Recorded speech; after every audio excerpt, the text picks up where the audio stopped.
Before I begin, I must disagree with Mr. Pierre. For one reason only. You constantly bash the anti-federalists, not for their beliefs, but just for being mindless fools. Mr. Chairman, you asked me to ratify this document, but I have no faith in it. I find it insulting to stand here while selfish men propose a document that will destroy the nation that I myself fought so hard to earn independence for.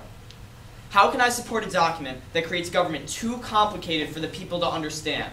How can I support a document that puts the entire nation's power in one man's hands? How can I support a document that does not protect our individual, natural rights? How can I support a document created by the minds of the elite for their own selfish welfare? I cannot and I will not. What America needs is not a new constitution, but an improved one. The Articles of Confederation contain necessary features for the American government that the new Constitution foolishly disregards. This new federal government proposed by the Constitution is too powerful and distant to provide for the common good of the American people. Government is only safe if it is local and accessible to the people, and controlled by the people. This document proposes an unsafe form of government risking tyranny and corruption. We, myself included, fought a long and hard revolution in order to escape the oppression of a monarchy, not to start another one. As I have said earlier, you can give a little power now and add more, but if you give more power now, you cannot take it away.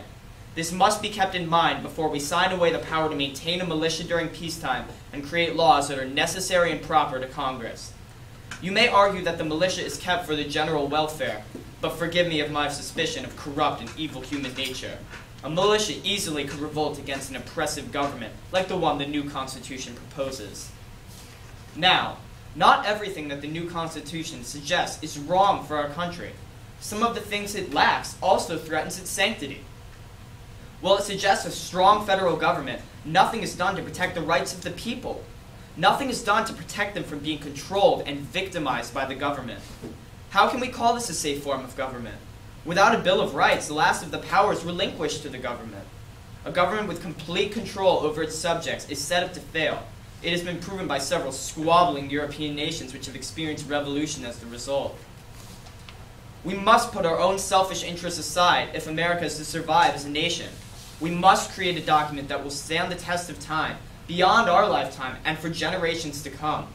One issue I have with creating a document that is to affect the lives of so many is to have it be done in privacy. These meetings are not only about our welfare, but for the welfare of the entire population. We seem to be forgetting that. These meetings should be open to the public, not restricted to the elite. I will not be swayed in my judgment. There are simply too many flaws in the proposed Constitution for it to run a country effectively. We must strive to attain a form of government that is both fair and designed with the average man in mind. I must make my opposition of this document clear, for I will not allow myself to maintain any responsibilities for its failures.